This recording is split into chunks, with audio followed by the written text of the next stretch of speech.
Hello students, welcome back math world class. तो आज हम आपको जो 10 चैप्टर है सर्कल उसको डिफाइन करेंगे, उसके क्वेश्चन कराएंगे। तो ये जो क्वेश्चन है इम्पोर्टेंट क्वेश्चन गेस्ट पेपर से लिए गए हैं, तो जो पेपर में आने लायक है वही क्वेश्चन आपको कराए जा रहे हैं। तो नेक्स्ट जो क्वेश्चन है वो देखिए किस प्रकार से करना है। तो यहाँ पर ये कहता है the length of a tangent from a point A. The length of a tangent की जो लेंथ है किसी ए पॉइंट पर ए एट डिस्टेंस 5 सेंटीमीटर 5 सेंटीमीटर के from the centre of the circle, जो सेंटर है सर्कल से, जो सेंटर है of the circle is 4 centimetre. Distance जो है उसकी find the radius of the circle, मतलब सेंटर से उस पॉइंट का डिस्टेंस 4 है और जो टेंजेंट की लेंथ है वो 5 है। तो यहाँ से आपने एक सर्कल ड्रॉ किया ऐसे। जब आपने एक सर्कल ड्रॉ किया तो यहाँ पर मान लो ये एक सेंटर दिया है। अब हमने एक टेंजेंट लाइन बनाई इस प्रकार से, तो इस प्रकार से एक टेंजेंट लाइन बनाई। अब ये टेंजेंट को मिला दिया, यहाँ पर कोई भी टेंजेंट ली हमने।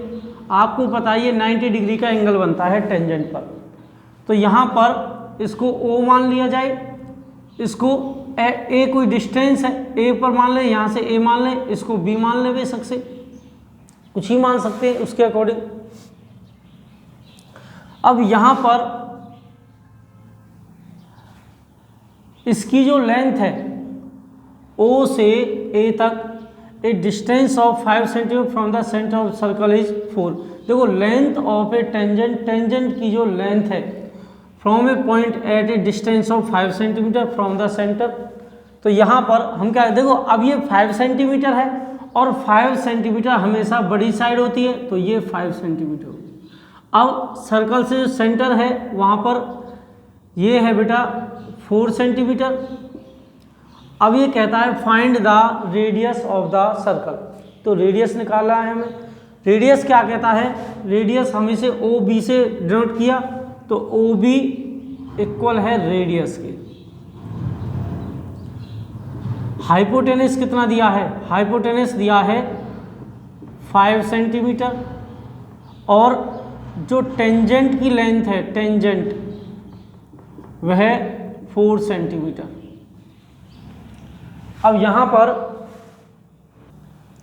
देखो, अब हाइपोटेनस 5 है। अब इसने जो किया उसके अकॉर्डिंग करना है। देखो length of a tangent, tangent की जो लेंथ है वह 4 है, टेंजेंट की लेंथ आपकी 4 है और a point a at distance 5 centimetre from the centre of circle, centre of circle, circle के जो सेंटर है उससे जो डिस्टेंस है ए का वो 5 का है, ये वाला 5 का।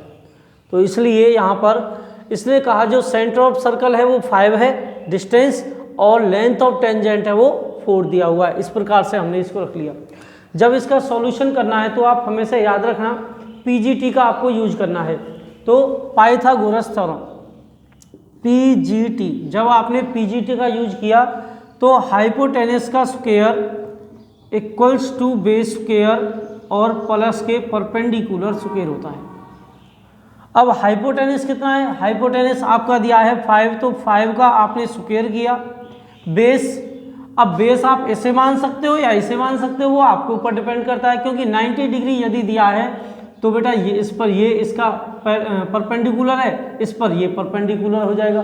तो यहाँ पर बेस आपका 4 मान लेते हैं, 4 का स्क्वायर और परपेंडिकुलर मतलब ओ बी हमें निकालना है। अब 5 का जो स्क्वायर है वो आपका 25 है, 4 का स्क्वायर 16 है प्लस के ओ बी का स्क्वायर। अब 16 इक्वल से इधर हुआ तो 25 माइनस के 16 इक्वल हो गया ओ बी का स्क्वायर।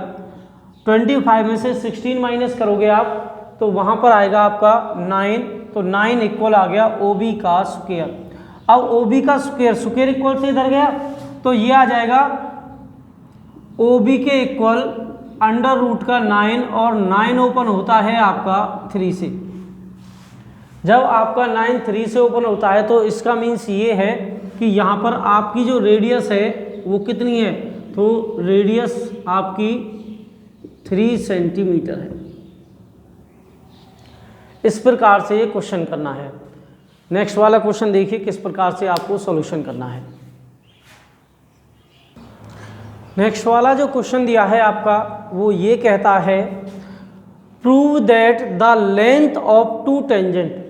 प्रूव करना है जो लेंथ है दोनों टेंजेंटों की वो ड्रा की हमने from an external point two a circle, circle के किसी एक्सटर्नल पॉइंट से, और ये कहा कि वो दोनों इक्वल हैं।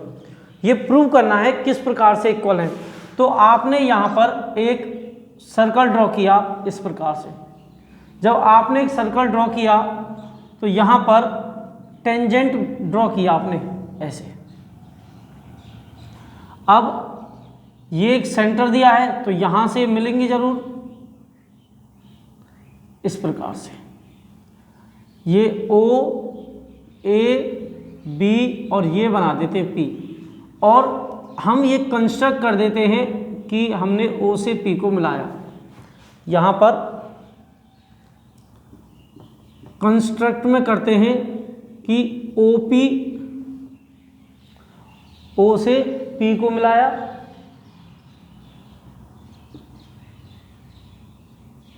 OP मीट, या फिर ऐसे लिख दो O meet to P, O से P को मिला दिया। उसके बाद कंस्ट्रक्ट OA एंड OB, हमने OA और OB कंस्ट्रक्ट किए। अब यहाँ पर जो OA है वो इक्वल है OB के, क्योंकि ये दोनों रेडियस है। जब ये दोनों रेडियस है तो यहाँ पर अब हम चलते हैं in triangle OAP and triangle OBP। OAP और OBP इन दोनों में चलेंगे। जब हम इन दोनों में चलते हैं तो यहाँ पर OA इक्वल है OB का, OA क्योंकि ये भी रेडियस है और ये भी रेडियस है इसलिए दोनों इक्वल हुए। दूसरा, अब यहाँ पर OP इक्वल है OP का, क्यों? क्योंकि ये दोनों यहाँ पर कॉमन है, ये दोनों यहाँ पर कॉमन है, OP दोनों में कॉमन है। अब आप देखो ये वाला कॉमन हो गया, ये वाला कॉमन है। अब इसमें एक चीज और रहेगी जो आपको गौर देना है, यहाँ पर टेंजेंट जो रहता है रेडियस 90 डिग्री का एंगल बनाता है। तो इसका मतलब एंगल OAP इक्वल है एंगल OBP के, OAP इक्वल है एंगल OBP के। जब ये दोनों इक्वल हो गए, तीन हो गया, तो इसका मतलब ट्रायंगल, यहाँ पे लिख देता हूँ, ट्रायंगल OAP वह कॉन्ग्रुएंट है ट्रायंगल OBP के। कॉन्ग्रुएंट हो गया। जब कॉन्ग्रुएंट हमारा मिल जाता है तो CPCT के द्वारा हम कोई सा भी प्रूव कर सकते हैं। तो यहाँ पर जो इसने पूछा था क्या AP AB के इक्वल होगा, तो हम कह सकते हैं जो AP है वो इक्वल है BP के बाई CPCT। अब यदि इन्हें भी लिखें तो ये क्या है, अब यहाँ पे लिख दें, ये गिवन है, मतलब ये प्रूव कर चुके हम क्या, ये रेडियस है, ये कॉमन है, और ये राइट एंगल है, क्योंकि ये सभी 90 डिग्री के हैं। इसीलिए जब तीन एक साथ एक ट्रायंगल में तीन कोई दो साइड है, एक एंगल या दो एंगल एक साइड या तीनों साइड या तीनों एंगल मिल जाते हैं तो यहाँ पर वो कॉन्ग्रुएंट बन जाते हैं। कॉन्ग्रुएंट का मतलब वो सा इक्वल हो जाते हैं और कोरस्पॉन्डिंग साइड से लेकर ये इक्वल हो जाता है। तो इस प्रकार से ये आपको कंप्लीट करना है। आई होप आपको अच्छे से समझ आया होगा। इस प्रकार के नेक्स्ट वाले जो क्वेश्चन हैं वो आपको नेक्स्ट वाली वीडियो में देखने को मिलेंगे। तो आज के लिए इतना ही। Thank you very much to see the Math World class.